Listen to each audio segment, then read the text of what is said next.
retrouve pour une nouvelle vidéo et il s'agit cette fois d'un avis lecture parce que ça fait un bon moment que je n'en ai pas fait. La deuxième partie de mon bilan de Pumpkin Autumn Challenge 2022. Oui, j'avais déjà une année pile poil de retard lorsque j'ai publié la première partie au mois d'octobre. Avec le déménagement, les fêtes de fin d'année, j'ai pris encore plus de retard. Donc j'ai 5 livres vraiment à vous chroniquer. Un sixième, mais comme c'est une relecture en VF après l'avoir lu en VO en 2022, il compte pas vraiment. On commence tout de suite avec le premier roman qui est Vampiria, le tome 2 de Victor Dixon, paru chez Robert Laffont dans la collection R. Et ça, c'était pour la catégorie, le menu automne frissonnant, la sous-catégorie Ghost Hunt. Je l'ai mis pour le côté enquête. Voilà, il y avait possession, fantôme, chasseur de fantômes, exorcisme. Je l'ai mis pour l'enquête. Dans ce tome 2, on est plus dans une enquête que dans le tome 1. Mais pour vous résumer un petit peu l'univers de Vampiria, on suit en fait Jeanne de Gastfricht, qui est en fait en réalité Jeanne de Froidlac, dont en fait sa famille a été tuée au début du tome 1. C'est une simple française, une roturière comme on appelle ça, parce qu'en fait dans cet univers on est dans notre planète. On est dans notre époque, mais elle n'est pas du tout comme comme on la connaît aujourd'hui, puisque Louis XIV n'est jamais mort. Louis XIV a cherché à se transmuter, à devenir immortel, et il y est arrivé. C'est devenu un vampire, le tout premier vampire. Il a bien sûr transformé sa cour, ses nobles, les autres dirigeants des autres nations, et ainsi ils ont créé, surtout lui du coup, la Magna Vampiria. C'est pour ça qu'on est à notre époque, mais les choses ne sont pas aussi évoluées. On n'a pas l'électricité, la lumière, on vit un petit peu, on stagne à l'époque de Louis XIV, puisque les choses n'ont pas pu évoluer. Et en fait, eh bien dans ce récit, les vampires protègent, les chefs vampiriques protègent les peuples, la Magna Vampiria nous protège en échange de quelques règles, quelques petites choses. Par exemple, l'impôt, ce n'est pas de l'argent, mais on doit donner chaque mois de notre sang pour nourrir les vampires. On n'a pas le droit non plus de sortir après le couvre-feu. On n'a pas le droit de s'éloigner de tant de kilomètres du clocher de son village. Si on enfreint ces deux règles, on se retrouve alors à devenir le casse-croûte des vampires. On est puni, hein, c'est le cas de le dire. Parce qu'il n'y a pas que des vampires, il y a d'autres créatures qui rôdent dans les frontières des différents royaumes. On a aussi le royaume d'Amérique, on a le royaume d'Angleterre, etc. Et les vampires nous protègent de ces autres créatures, pas très jolies non plus. Voilà, donc ça c'est un peu les règles de base. Et en fait, Jeanne, elle vit avec sa famille et un jour ils vont être tués, c'était des simples humains. Le papa aidait au prélèvement de sang chaque mois. C'est les hommes de Louis qui vont débarquer parce que les parents seraient des traîtres. Est-ce que c'est le cas ou pas? Ça, je ne vous le dirai pas. Le fait est qu'elle va réussir à s'enfuir et elle va se retrouver en fait à prendre l'identité d'une noble qui est morte. Elle va se faire passer pour cette noble, elles ont presque la même taille, le même âge. Et elle va être prise comme pupille par un vampire. Elle va être prise par le vampire qui est venu tuer sa famille. Parce qu'il a débarqué plus tard parce que les vampires ne peuvent pas sortir en plein jour. Donc il va tomber dans le piège et il va l'amener en fait à Versailles, puisque Louis est toujours à Versailles. À côté du château de Louis, il y a toute une organisation où on forme les jeunes femmes et les jeunes hommes, les adolescents, pour devenir, comment dire, pour devenir bien en société, savoir parlementer avec des vampires ou des humains nobles, savoir bien faire un thé, savoir se battre à l'épée. Et chaque année, il y a il me semble que c'est deux, qui sont choisis dans les deux meilleurs, les deux derniers, les deux meilleurs, qui deviennent alors des écuyers de Louis. C'est ces gardes privés. C'est des simples mortels, mais par contre, ces deux privilégiés ont le droit à une goutte de sang, de boire une goutte du sang de l'immortel, de Louis, qui est le roi des ténèbres, afin de devenir un peu plus puissant. Et ça, c'est le tome 2. Je vous dirai pas... Alors, bien sûr, Jeanne, son but, en se faisant passer pour Jeanne, ça va être d'intégrer... Elle va intégrer cette école dans le tome 1. Et son but, ça va être ultime, c'est de devenir l'écuyère, une des écuyères de Louis, pour pouvoir un jour l'approcher et le tuer. Parce qu'au final, elle voulait se venger. Mais c'est pas n'importe quel vampire. Au final, le chef suprême, c'est Louis. Si Louis n'est plus là, qu'est-ce qui se passera? Donc ça, c'est sa mission de base, c'est de vouloir tuer Louis XIV. Ça, c'est le tome 2. On n'est plus dans l'école. Je ne vous dirai pas par contre si Jeanne, aka Diane, a réussi à intégrer les écuyers. Tout ce que je peux vous dire, c'est que dans ce tome 2, on va découvrir la cour des miracles, comme c'est indiqué ici, qui se trouve à Paris. Louis et ses nobles entendent parler depuis quelque temps d'une cour des miracles avec une vampire qui veut renverser le pouvoir actuel à quelque part. Et Louis, il veut pas de ça, hein. C'est lui le chef, hein. Dans le monde entier, c'est lui le plus grand, le plus suprême. Donc en fait, Diane va se retrouver, Diane, Jeanne, les deux, elle va se retrouver à enquêter avec d'autres personnages. C'est pour ça que je l'ai mis dans Enquête, parce que je trouve qu'il collait bien, puisque elle et d'autres personnages doivent trouver cette cour des miracles, qui se cache derrière cette cour des miracles, afin d'amener la personne à Louis. J'ai beaucoup aimé ce deuxième tome, je l'ai même préféré au premier, parce que dans le premier, je n'aimais vraiment pas le caractère de Jane, alias Diane. Voilà, elle était très personnelle, très tout ce qu'on veut, mais au fil des tomes, elle s'améliore un petit peu.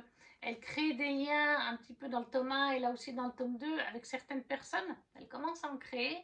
Je ne peux pas trop vous en dire, hein, surtout que c'est un tome 2, mais elle crée des liens avec des gens de son âge, des gens plus âgés, des gens qui font partie aussi de la résistance, parce qu'il y a une résistance, bien sûr, vous imaginez bien. Et à quelque part, dans ce tome 2, vraiment, elle trouve comme une seconde famille de cœur presque, si on peut dire, mais le mot peut-être un peu fort, mais c'est une seconde famille qu'elle se crée sans lien de sang, avec certaines personnes autour d'elle qu'elle veut protéger aussi, forcément. Ça, j'ai beaucoup aimé, donc l'évolution de Jane, j'ai beaucoup aimé. Ce que j'ai aussi beaucoup apprécié, c'est le fait qu'on n'est plus à Versailles, comme je vous ai dit, ou très peu, on est à Paris. Et on retrouve des monuments tels que Notre-Dame de Paris, elle y est. Par contre, encore une fois, Victor Dixon s'est joué sur les choses, vu que tout l'historique de notre monde est différent depuis la transmutation de Louis. C'est pas Notre-Dame de Paris, elle a un nom plus dark. D'autres monuments ou lieux connus de Paris existent. Là, j'arrive pas à vous les redire parce que ça fait plus d'une année que je l'ai lu. Mais du coup, oui, d'autres monuments ou lieux célèbres existent, mais ils sont remaniés à la sauce Victor Dixon, puisqu'on est dans un univers sombre où les vampires ont gagné.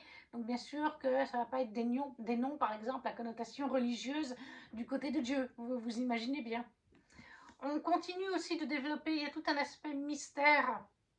Jane a eu une vision à la fin du tome 1 et on continue à développer un petit peu ça dans ce tome 2. Elle continue à avoir ses visions et on se demande qu'est-ce que c'est, parce que clairement, une de ces visions qu'elle a eues à la fin du tome 1 correspond à notre ère, à nous, notre ère actuelle. Donc ça, on continue de l'explorer un petit peu, et on explore aussi un petit peu, parce qu'on est très intrigués, moi j'étais très intriguée, sur comment Louis a pu être transmuté en vampire, en fait. Qu'est-ce qu'il a trouvé comme plante, comme remède, comme machin, pour devenir le premier vampire. Et ça aussi, on continue un petit peu à approfondir. Ça suit son cours. Donc franchement, c'était que des points positifs pour moi. J'aime toujours autant la plume de Victor Dixon, que je trouve super fluide. Et du coup, ça se lit tout seul comme la plume. Enfin, en tout cas, pour moi, la plume est fluide. Et moi, ça se lit tout seul. Je prends beaucoup de plaisir dans cette saga. J'ai jamais envie de lâcher le livre. J'ai toujours envie d'en savoir un peu plus. Et du coup, pour ce tome 2, je lui ai mis un joli 18 sur 20. C'est une très bonne note. Donc, Vampiria, le tome 2 de Victor Dixon, paru chez Robert Laffont, collection R. 18 sur 10 pour le menu automne frissonnant, catégorie Ghost Hunt. Ensuite, j'ai lu le tome 1.2, des Chroniques des Fleurs d'Opale de Yelena, qui est La candeur de la rose, dans cette très belle édition collector, en auto-édité, j'ai oublié de le préciser. Et ça, c'était pour la catégorie, du coup, où es-tu? Toujours le menu automne frissonnant, sous-catégorie Le portrait du mal. Couverture avec un visage sinistre, parce que je trouve que Diftil fait un petit peu peur sur cette couverture qui est quand même magnifique, par contre, il faut le dire. Et pour ce tome, je lui ai mis... Oui, c'est ça, 19 sur 20. Voilà, c'est un mini coup de cœur.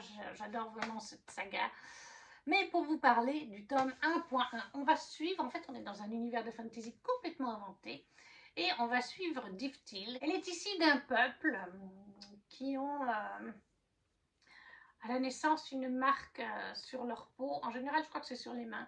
Mais Diftil, elle, à la naissance, elle l'a eu de mémoire sur le front, si je me rappelle bien. Et c'est ce peuple vénère des dieux et sont malheureusement en conflit avec les humains. Voilà, il y a les humains, il y a ce peuple, parce qu'ils sont un petit peu différents. Ils n'ont pas tout à fait les yeux de la même couleur que les humains, leurs cheveux ont une couleur précise. C'est une forme de racisme, hein, quelque part, si on veut bien, voilà. Et donc les humains leur font la guerre.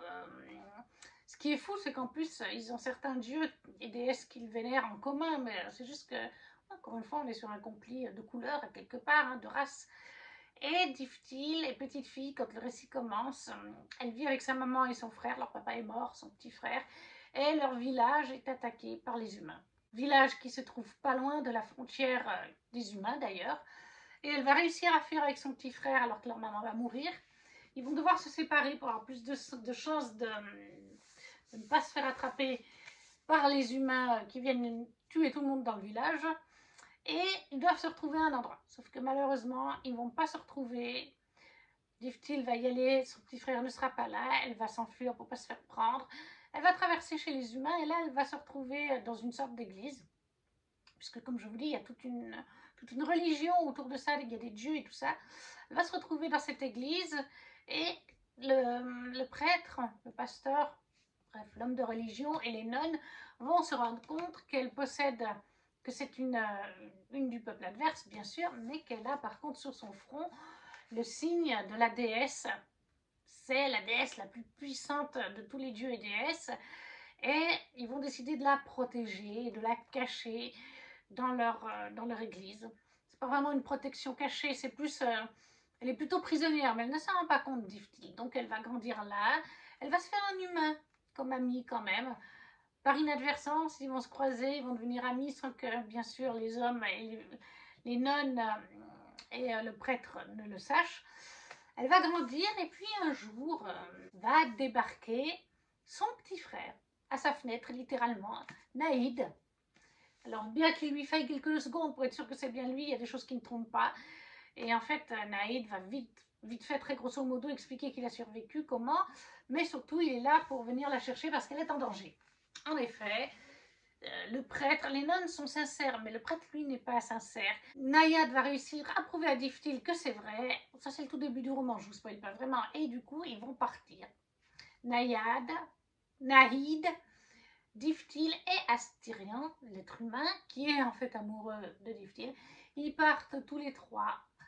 Ils vont aller rencontrer d'abord une autre femme, une autre héritière, une femme héritière d'une autre déesse, qui va lui expliquer: tu es héritière d'une déesse comme moi, ta déesse c'est telle et telle, il te faut partir en quête pour apprendre à gérer tes pouvoirs, il faut qu'elle rencontre les autres héritiers, etc. Et en fait, c'est ça que j'aime bien dans cette duologie, c'est que sur les deux tomes, on part vraiment dans différents endroits. On voyage toujours. Vous avez d'ailleurs une carte. Voilà, donc là, vous avez la frontière. Et vraiment, alors je ne sais plus où ils étaient. Peut-être c'était là, voilà, ça c'était peut-être le village de Diftil et ça c'est le village humain, vous voyez, ils étaient côte à côte.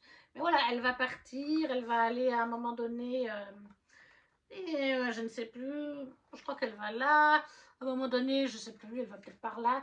Bref, elle va pas mal voyager avec son petit frère qui est adulte, c'est un mercenaire d'ailleurs, son petit frère est aspirant. Ils vont être rejoints au fil de leur quête dans le tome 1. D'autres personnages comme Yuni, Isophine. Et là, on va continuer dans ce tome 2 à voyager, à développer les pouvoirs de Diftil. Elle en a bien sûr très peur. J'essaie de ne pas trop vous en dire et de rester vague, mais j'adore parce que, pareil, là, on a quelque part, bon, bah, Diftil et Nahid, son frère et sœur, mais Astrian, on les rejoint, Isophine, Yuni. Et à quelque part, c'est comme une fratrie. Oui, ils créent... ils n'ont pas de lien de sang pour certains à la base, mais ça devient comme une famille de cœur, une nouvelle fois. Chacun a son caractère, il y en a qui sont plus drôles que d'autres. Moi j'adore par exemple Isophine, des fois plus Isophine que Diphtil. Même si j'aime bien Diphtil, mais Isophine, elle est assez drôle, elle est l'opposé de Diphtil. Diphtil c'est une jeune femme jolie, coquette et tout, quelque part. Et Isophine, pas du tout, elle c'est une comment dire, mercenaire. Je ne suis pas sûre que mercenaire soit le bon mot, mais en tout cas, elle n'hésite pas à tuer, elle a aussi ses propres secrets, elle n'a pas la langue dans sa poche, alors que Diphtil, elle a été élevée dans un couvent, donc vous imaginez bien la différence. Diphtil qui est un peu prude, Isophine qui est loin d'être prude. Donc voilà, moi j'adore cette dynamique entre tous ces personnages qui partent dans différentes villes, contrées. Et le but suprême dans ce tome 2, c'est d'essayer d'éviter une nouvelle guerre si c'est possible. Tout en même temps que la guerre entre les humains et le peuple de Diphtil, il faut aussi éviter qu'un grand méchant revienne. Je ne vais pas vous en dire plus. Voilà, donc il y a deux menaces, deux choses qu'ils essayent de contrer par leur voyage, par l'acceptation de Diphtil, de ce qu'elle est. Moi j'ai vraiment adoré ces deux premiers tomes, et c'est deux duologies en fait. Il y a un tome 1.1, 1.2 et après on part sur autre chose dans le 2.1 et 2.2 qui se passe bien des années plus tard. Donc là c'est la conclusion de la première duologie, de la première partie de cet univers. Moi j'adore la plume de Yelena, moi je l'adore dans ce récit. Je sais, et j'en ai déjà parlé, que pour le 1.1, que ça ne passe pas avec tout le monde. Il y a des gens qui n'arrivent pas à accrocher à sa plume sur ces romans-là, mais parce qu'elle a pris une plume, je trouve, qui est cohérente avec l'époque du récit.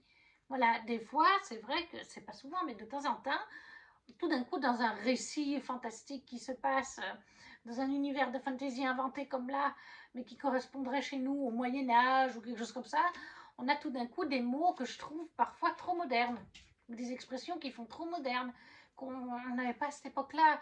Et donc là, moi, je trouve que c'est cohérent, c'est une plume d'époque, si je peux dire, qui correspond avec le récit, mais je peux comprendre, il y a des mots aussi des fois un peu particuliers, je peux comprendre que pour certaines personnes, ce soit peut-être un peu difficile. Moi, en tout cas, j'adore. C'est vrai par contre que les chapitres peuvent parfois faire une bonne trentaine de pages. Hein. Vous voyez comme c'est écrit. Voilà, c'est vrai qu'ils sont peut-être parfois un peu longs. Donc, quand on a envie tout d'un coup d'en lire un petit peu plus, et puis qu'il y a 30 pages dans un chapitre, c'est vrai que... Mais c'est le seul point pour moi que je trouverais entre guillemets négatif, et c'est pas vraiment négatif, c'est juste que voilà, quand on a envie d'aller se coucher mais qu'on veut juste lire quelques pages de plus, si on voit qu'il y a 30 pages, ça peut être un peu rebutant, mais moi j'adore le world building, la mythologie avec ces dieux qui existent vraiment et leurs descendants, parce que quelque part c'est ça, c'est des descendants des héritiers. Il y a Diphtil et il y en a d'autres, mais je ne vous dirai pas lesquels. Donc j'adore cette mythologie, j'adore les personnages, j'adore la plume, franchement, tout ça en auto-édité, en plus, je donne tout mon soutien à Yelena, j'aime vraiment ce qu'elle fait. Donc, les Chroniques des Fleurs d'Opale, le tome 1.2 de Yelena en auto-édité, 19 sur 20 pour le menu automne frissonnant, sous-catégorie le portrait du mal pour couverture avec un visage sinistre. Ensuite, en troisième, j'ai lu, ah ben elle est à l'envers, Le Jardin des Fées, le tome 1 de Audrey Alouette Moretti, Bergère des Fées, qui est paru chez Draco. Regardez comme elle est trop chou. J'adore cette BD. Vraiment, on suit en fait Lucie, qui est une jeune fille que sa maman envoie chez son oncle, qu'elle ne connaît pas, qui est vraiment pas sympathique, ni même sa femme. Enfin, sa femme, elle est déjà un peu plus sympathique. Mais ce sont des personnes avec beaucoup d'argent qui se prennent pas pour du... vous voyez ce que je veux dire? L'oncle est par contre détestable. La maman, ça va, mais vraiment, elle fait très bourgeoise, très... leur fils, c'est pareil. Et la maman de Lucie l'a envoyée là, en fait, comme on découvre, elle l'a envoyée en mission pour... elle doit donner des informations à sa maman. Et dès qu'elle arrive, Lucie est placée dans une chambre, bien sûr, et tout de suite, elle va dire qu'il y a un magnifique jardin au pied du château, de la demeure, chose que la mère de famille va dire, la femme de son oncle, il n'y a pas du tout de jardin en fleurs, tout est mort. Lucie va quand même vouloir aller voir parce qu'elle, elle a vu un jardin, il y a bien un jardin. Et très vite, Lucie va découvrir qu'en fait, le jardin abrite des fées. Et les fées n'ont plus de berger depuis plusieurs années. Ils auraient besoin d'un berger pour les protéger. Donc, une des petites fées aimerait bien que Lucie devienne leur bergère. Et c'est ça que j'aime bien aussi dans ce roman, c'est qu'on a le point de vue de Lucie, on la suit beaucoup, et on va suivre aussi le point de vue de Marigold, qui est une jeune petite fée un petit peu intrépide, qui a des idées bien à elle, qui n'obéit pas tout le temps à la reine des fées. Et Marigold et Lucie vont se rencontrer et vont s'allier pour découvrir un petit peu ce qui se passe au château, pourquoi l'oncle, la tante, leur fils ne voient pas le jardin, qu'est-ce qui s'est passé, ils n'ont pas l'air très nets, très sympas, pourquoi il n'y a plus de berger. Elles vont trouver d'ailleurs un livre qui explique les choses. Si je vous trouve peut-être les pages en question. Voilà, vous avez des pages comme un journal intime qu'elles ont trouvé. Elles vont remonter l'histoire. Je vous montre aussi des pages de la BD. J'aime bien les illustrations, ce style-là aussi. Alors, c'est peut-être pas tout à fait comme la couverture. Hein. Je dirais que ça va quand même pour des enfants, mais il faut qu'ils aient peut-être 10-12 ans quand même. Mais voilà, je vous montre un peu le style. C'est quand même coloré, hein. C'est très joli. Moi, j'aime beaucoup. J'ai passé un super moment. D'ailleurs, je lui ai mis combien? Je lui ai mis 19 sur 20 parce que j'ai passé un très bon moment, que les illustrations, le style graphique me convient tout à fait, les couleurs choisies, les personnages sont intéressants, j'aime bien la dynamique entre Marigold et Lucie, j'aime bien qu'elles aient chacune des moments à elles dans le récit, séparés ou ensemble d'ailleurs. On a donc tout ce côté enquête sur ce qui est arrivé au dernier berger, qui était le père de la femme de l'oncle de Lucie. J'aime bien aussi le fait qu'on parle de plantes. Les fées parlent de plantes qu'elles utilisent pour soigner, guérir, etc. Et du coup, au début et à la fin du roman, enfin de la BD, on a littéralement un herbier avec différentes plantes. Et ce ne sont pas les mêmes au début comme à la fin. Et on vous explique, on vous donne le nom, il y a la photo, enfin le dessin, et on vous explique à quoi elle sert, si c'est pour des potions positives, enfin pour faire des antidouleurs, ou pour du poison, comment ça se prend, etc. Donc ça rajoute encore un côté pédagogique, je trouve, à la BD en elle-même, qui est, comme je vous ai dit, grâce à l'enquête un petit peu mystérieuse, touchante par Marigold et sa relation avec Lucie. Moi, j'ai beaucoup aimé, j'ai mis un 19 sur 20, donc pour Le Jardin des Fées, le tome paru chez Draco de Audrey Alouette et Moretti. Et ça, c'était pour le menu Automne de l'étrange. La sous-catégorie La cueillette des champignons, je l'ai mis pour le petit peuple, tout simplement, le petit peuple, c'était parfait.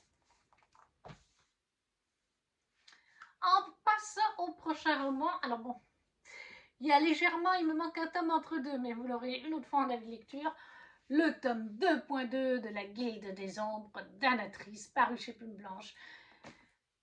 Quoi vous dire?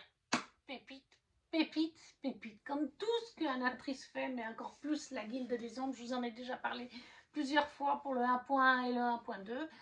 Alors, là, je l'ai mis pour la catégorie le menu Automne de l'étrange, sous-catégorie In the Dark I Heard a Call, pour les mots-clés fantasy ou dark fantasy, quête, destinée, mauvaise influence, pouvoir. Et bien sûr, ça a été un coup de cœur, donc ça a été 20 sur 20.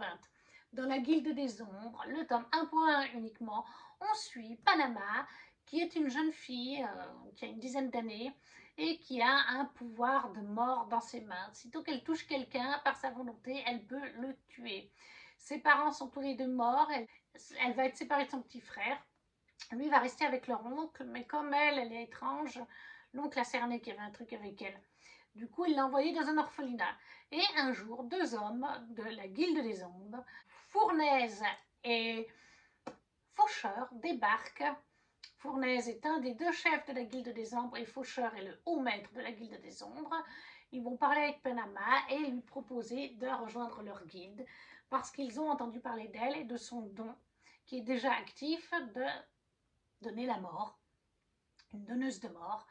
Et elle va donc intégrer la guilde. Et le tome 1, c'est vraiment ça, le 1.1, c'est toutes ces années d'apprentissage dans la guilde pour devenir une assassin de la guilde des ombres. C'est la première humaine dans cette guilde. Jusqu'à maintenant, ça a toujours été des elfides qui ont eu des pouvoirs. D'ailleurs, on en voit un là, d'elfides.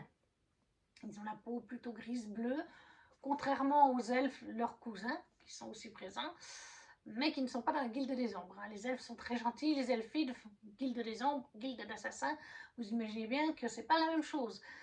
Et du coup, c'est aussi une des rares femmes à en faire partie. Il n'y a qu'une autre assassineuse dans la guilde des ombres, Belladonna, qui est une maître de la guilde, qui donne des cours. Donc on va suivre Panama, qui va devoir se faire une place en tant que femme, en tant qu'humaine. Ça, c'est vraiment le tome 1. Mais l'univers en lui-même est tellement plus vaste. Là, dans le 2.1 et dans le 2.2, surtout dans le 2.2, de mémoire, si je me rappelle bien, on part vraiment sur un côté, le tome 1.1 et 1.2, c'était l'école. Et là, on part en fait sur un voyage, une quête. Pourquoi? Je ne peux pas vous le dire. Il y a plusieurs quêtes en fait. Il y a plusieurs choses que Panama doit trouver et faire. Elle est accompagnée au début, dans le 2 points, elle est accompagnée de 2 acolytes seulement. Je ne vous dirai pas qui non plus. Et plus on s'avance dans le récit, et là c'est le cas dans le 2.2, ils sont rejoints par 3 autres personnages. Donc ils se retrouvent à un groupe de 6. Et j'adore vraiment leur voyage. On va aller en mer, on va aller dans des villages, on va aller dans des endroits un peu déserts. On va les suivre. Panama va continuer à s'améliorer, on va dire, grâce à quelqu'un dans leur groupe. Et puis, j'adore la dynamique de ce groupe très hétérotrique, quand j'arrive pas à le dire. C'est un groupe varié, quoi. Il y a différents caractères, il y en a qui sont très drôles, il y en a qui sont un peu plus gronchons, bon, enfin voilà. Il y en a qui adorent faire des blagues salaces, il y en a qui sont plus sérieux. J'adore la mixité de ce groupe, les liens qui se créent entre les différents personnages de ce groupe. J'adore bien sûr leur mission, leur quête suprême, ce qu'ils doivent faire. On a aussi le côté des méchants qu'on va suivre, bien sûr. Il y a les deux camps, voilà, les deux camps sont persuadés qu'ils œuvrent pour le bien, mais on se doute de qui œuvre vraiment pour le bien et qui ne l'est pas, mais voilà, tout le monde pense faire le bien. Mais on se doute qu'on va aller sur une guerre pour le 3.1 et 3.2, ça on s'en doute. Mais là, c'est surtout un voyage, une quête pour aller d'un point X à Y, au final, dans ce tome 2.2. Avec des moments hyper drôles, il y a des scènes de combat, bien sûr. Il y a des morts dans la Guilde des Ombres, il y a du sang, c'est de la dark fantasy. Donc, ouais, il y a tout ça, mais c'est tellement bien écrit. Alors oui, les chapitres sont longs, c'est pareil. Alors là, c'est encore pire qu'avec Yelena. Je crois que des fois, les chapitres font genre 40 pages. Et c'est vrai que c'est écrit petit, la mise en page. Donc, mais franchement, même si c'est gros, ça passe tout seul. C'est tellement bien construit, c'est tellement bien écrit. Il y a plein de peuples différents, il y a plein de mythologies, de religions, de dieux, il y a tout ce qu'on veut. Je le dis souvent, je compare ça pour moi à du Tolkien. Tolkien est une référence pour moi. C'est pareil, Anatrice, on sent que son œuvre est travaillée, est aboutie, qu'elle n'a pas fait ça en une année. Oh, j'ai écrit une saga de 6 tomes en une année. Non, on sent que ça s'est fait sur des années. Tous ces personnages, il n'y en a aucun de blanc, il n'y en a aucun de noir. Ils sont gris tous. Même le plus sombre des personnages peut avoir des moments plus lumineux ou moins sombres. On peut parfois le comprendre, on peut parfois avoir de la peine pour lui. Et à contrario, des fois, même le personnage le plus pur, enfin, au début, ce personnage n'est par exemple pas pur, mais elle a appris à le devenir. Je vous dirai pas qui c'est précisément, juste que c'est... Voilà, et elle a appris à devenir plus pure, mais ça n'empêche pas que s'il faut faire quelque chose de gris ou de noir, elle le fera si c'est pour le bien de son peuple, de ses amis. J'adore la relation aussi que Panama va développer avec un nouveau personnage qui s'appelle Hope. Mais là, pareil, je ne veux pas vous en dire plus sur ce personnage, mais Hope, c'est clairement mon personnage préféré de tout l'univers. Voilà, j'adore Panama, j'adore Kamar, j'adore Ablink. Mais voilà, Hope, elle a pris mon cœur comme elle prend le cœur de tout le monde dans cette saga.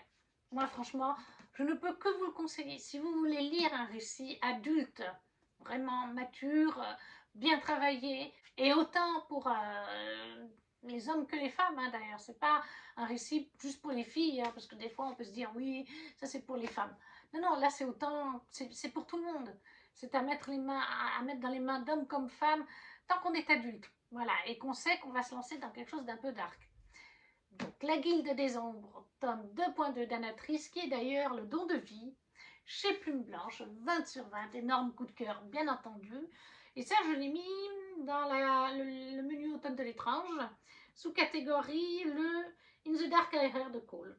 Comme je vous ai dit, aussi à signaler que quand j'ai fini ce tome 2.2, quelques semaines après, même pas, genre 3 semaines, même pas après, je me suis mis à lire Terre brisée de Victoria Aveyard, qui a aussi tout un côté voyage et quête, avec tout un groupe de personnages. Il commence à 2-3 personnages, et puis hop, il y en a un autre qui nous rejoint, et puis un autre, comme ici. Sauf que, ben, c'est clairement pas aussi abouti que ça. Je me suis ennuyée dans Terre brisée, alors que là, je ne me suis pas ennuyée une seule fois. Il y a de l'humour, il y a de tout, c'est... Voilà, pour vous dire qu'à quel point c'est bon, et qu'après, parfois, quelque chose de similaire peut vous paraître du coup un petit peu fade. Cinquième lecture que je vous présente, pardon, Dark Rise, le tome 1 de CS Packet chez Big Bang. Là aussi, ça a été un énorme coup de cœur. Alors là, je l'ai mis dans la catégorie le menu automne rayonnant, sous-catégorie We All Born Naked and the Rest is Drag. Je l'ai mis pour le côté LGBTQIA+. Parce que je savais qu'on était au final sur de la romance MM. C'est le truc de CS Packet de faire de la romance MM dans ses sagas, tout simplement. On est dans un monde qui est le nôtre, sans être tout à fait le nôtre. Donc il s'inspire du nôtre. Mais on est à Londres, mais genre dans 200-300 ans en arrière, en tout cas quelque chose comme ça. Et on va suivre Will, qui est un jeune homme, qui va se retrouver mêlé à des affaires. Il va se faire kidnapper, d'ailleurs, le pauvre Will, je ne sais pas pourquoi. Il va se retrouver mêlé, en fait, à une guerre antique. Les humains n'en ont pas conscience avec les sbires du roi obscur. Et à côté de ça, on a ceux qui sont dans la lumière, les stewards. Oui, c'est ça. Les stewards qui, eux, sont dans la lumière. Donc vous avez les rois obscurs, ces sbires, et les stewards dans la lumière, qui se font la guerre depuis des siècles, etc. Mais les stewards ont gagné, enfin, soi-disant. Et le roi obscur n'est plus depuis longtemps. Mais il se murmure qu'il est de retour, qu'il ne l'aurait pas vaincu. Et oui, il va se retrouver mêlé à tout ça, il va devenir un steward. Il va s'allier aussi avec Violette, une jeune femme qui elle aussi n'aurait pas dû se trouver là.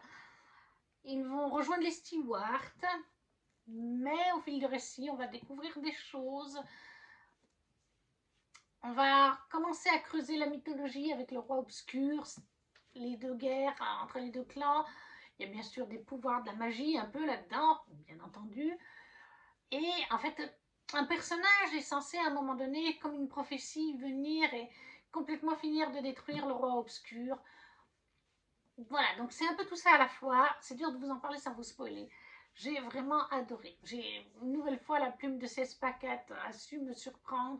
Super agréable. Alors je tiens tout de suite à dire, parce que c'est l'autrice du Prince captif chez Brajlon. Là, nous sommes chez Big Bang. Déjà, il n'y a aucune connexion entre les deux sagas. Il y a des gens qui craignaient que ce soit dans le même univers. Pas du tout. Ça, c'est chez Big Bang. Et du coup, c'est du young adult. Alors que le Prince captif, Brajlon, adulte. Parce que pour beaucoup de monde, le Prince captif ne passe pas ou ils n'ont pas envie de le lire parce qu'il y a beaucoup de warnings, de trigger warnings, d'avertissements, donc sur de la violence, du viol, plein de choses comme ça, du sang. Et là, c'est pas le cas. Alors oui, on a un petit peu de combat, etc. Mais on est clairement bien en dessous au niveau du niveau de warning. Il n'y en a pas vraiment. À part le fait que c'est un roman MM, enfin qu'on va être sur une saga MM, sinon il n'y a pas vraiment d'avertissement. C'est du young adulte. Donc déjà, si vous avez peur vis-à-vis de Prince Captif, que vous n'avez pas aimé, que ça vous dit rien à cause des warnings, ici, il n'y a pas tout ça. Et ce n'est pas dans le même univers. C'est young adulte, mais c'est tout aussi addictif. J'ai tout autant adoré, moi, la plume de CS Packet, vraiment, c'est une plume que j'adore. Je n'ai pas vu venir les choses, non, mais vraiment, à la fin, les grosses révélations, mais Je ne les avais pas, j'en ai pris plein la tête, quoi. Encore une fois, j'étais là, quel génie cette femme. Où est le tome 2? Le tome 2, je pense, devrait sortir cette année chez Big Bang, vu qu'il est sorti en fin d'année 2023 en anglais. C'était pas trop tôt, parce que je crois que je l'ai lu en 2002, dès sa sortie pratiquement. J'ai vraiment adoré. Voilà, la plume de 16x4, moi ça le fait. Mais c'est beaucoup plus young adulte et beaucoup plus abordable si vous craignez à ce niveau-là. J'ai adoré Will, bien sûr. J'ai adoré les rebondissements et le retournement de situation que CS4 nous a mis. Je ne les ai pas vus venir, alors que pourtant on avait tous les indices. Hein. On les avait. Mais je suis tombée dans le panneau comme beaucoup de monde. Ah ouais, ah ouais, non, mais en fait, on avait tout sous le nez et on s'est fait avoir en beauté, comme nos personnages d'ailleurs se font avoir en beauté. J'ai vraiment hâte de voir ce que le tome 2 va donner. À mon avis, on va à nouveau partir sur des personnages qui sont ni noirs ni blancs. C'est ça aussi avec CS4, tout n'est pas noir ou blanc. C'est ce qu'on veut faire croire un peu. C'est pareil avec Prince Captif, au début c'est tout noir. Il y a Laurent qui est noir et puis Damen qui est blanc. Mais au final, tout n'est pas noir ou tout n'est pas blanc. Et là, je pense que ça va être un peu pareil. Au final, je pense qu'on va découvrir des choses dans la suite qui vont faire... C'est vrai que là, il y a des choses qui m'ont perturbé. À la fin, je me suis dit... où est-ce qu'on va aller là? Sur quelque chose de noir, mais de young adulte, hein, comme je vous ai dit, mais de noir, ou les personnages vont-ils se nuancer en gris? Mais voilà, très addictif, très bon, un bon world building, très intéressant. Moi j'ai hâte d'avoir la suite. 20 sur 20, coup de cœur pour Dark Rise de CS4, le tome 1 chez Big Bang. Pour le menu automne rayonnant, sous-catégorie We are all born naked and the rest is drag. Pour le côté LGBTQI+. Et le dernier moment de cette vidéo, je vous l'évoque juste vite fait, toujours pour le menu automne rayonnant, mais cette fois pour la sous-catégorie le don de Merwick. J'ai mis pour les mots-clés aider, relations, amour, guide, bienveillance, soin du prochain, parce que les mots-clés correspondent un petit peu. Crescent City, le tome 2 de Sarah J. Maas, en français cette fois. Voilà, je vous le présente vite fait, 20 sur 20, énorme coup de cœur. Et j'ai besoin de parler de Crescent City et de Sarah J. Maas en général sur cette chaîne. Je vous le présente quand même parce qu'il fait partie du challenge, mais je vous l'ai déjà présenté en vidéo lorsque je l'ai lu en anglais. Moi, j'ai trouvé plutôt bien traduit. Enfin, il y a peut-être quelques petites broutilles, mais globalement, j'ai trouvé assez bien traduit. Énorme coup de cœur. Crescent City, on suit une jeune femme, Bryce Greenland, mi-humaine, mi-faée, dans un univers inventé où on est très proche de notre planète. Au niveau de la technologie et tout ça, c'est pratiquement notre monde. Ça pourrait être notre monde, mais ça l'est pas parce qu'il y a des faées, il y a des anges déchus, des sorcières, des métamorphes loups précisément, des métamorphes de sorte. Vous avez aussi des sirènes, vous avez vraiment tous les peuplades hein, là-dedans. Moi, c'est ce que j'adore. J'adore le côté enquête. Dans chaque tome, il y a une enquête en fait.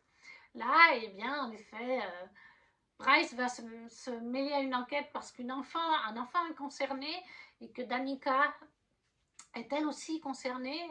Elle a caché des choses à Bryce et Bryce eh bien, veut connaître les vérités que Danica cachait. Donc j'adore ce côté enquête dans le récit, j'adore la relation entre Hunt et Bryce, c'est pas un secret. Dès le tome 1, on le sait, c'est vendu comme une romanticie aussi. Hein. C'est un ennemi, presque un enemies to lovers, pas tout à fait, parce qu'ils sont pas ennemis, on va dire, mais ils s'entendent pas au début dans le tome 1. Donc vraiment, moi c'est pépite, puis la fin, le world building que Sarah J. Maas a fait toutes ces années, pour moi est juste incroyable. Ça plaît ou ça ne plaît pas, il y en a qui ça n'a pas plu, mais moi ça me plaît. Et j'attends le tome 3, nous sommes le 29 janvier. Le tome 3 sort en anglais demain. Je m'inquiète un petit peu, parce que j'ai merdouillé assez. Je l'ai pris trop tard. Il n'y en avait plus sur Waterstone, l'édition collector reliée avec un chapitre bonus. Donc en fait, je l'ai commandé sur Amazon pour l'avoir en anglais à sa sortie. Un relié classique par contre, mais je n'ai toujours pas le mail d'envoi. Il sort demain. Il est censé être dans ma boîte aux lettres demain. Je le commence demain soir. Je m'en contrefiche. Si je n'ai pas mon édition reliée demain soir, je m'achète l'e-book. C'est juste impossible. Je commence ce roman demain. Ça va faire en mars 2 ans que j'ai lu ce machin en anglais. Ça fait 2 ans que je me fais des théories dans ma tête à tout bout de champ. Donc je n'attendrai pas un jour de plus, même s'il sort en VF 2 jours plus tard, le 2 février ou le 1er, je ne sais plus maintenant. Mais voilà, Crescent City tome 2 de Sarah J. Maas, pépite. énorme coup de cœur.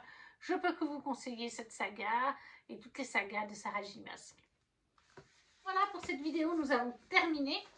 Je vous ai chroniqué 5 romans, plus une mini-chronique, rechronique de Crescent City. Je ne sais pas comment tenir mes livres, voilà. J'ai changé de plan, maintenant je me mets dans ma chambre. Vous me direz si vous préférez ça ou l'autre plan que j'avais il y a quelques vidéos en arrière. Il y a quelques vidéos en arrière quand j'ai déménagé. N'hésitez pas à me dire en commentaire si vous avez lu certains de ces livres ou s'ils vous font envie. N'hésitez pas à laisser un petit emoji si vous ne savez pas quoi dire, un petit like, à partager la vidéo autour de vous. Et nous, on se retrouve très vite pour une prochaine vidéo. Ciao, ciao!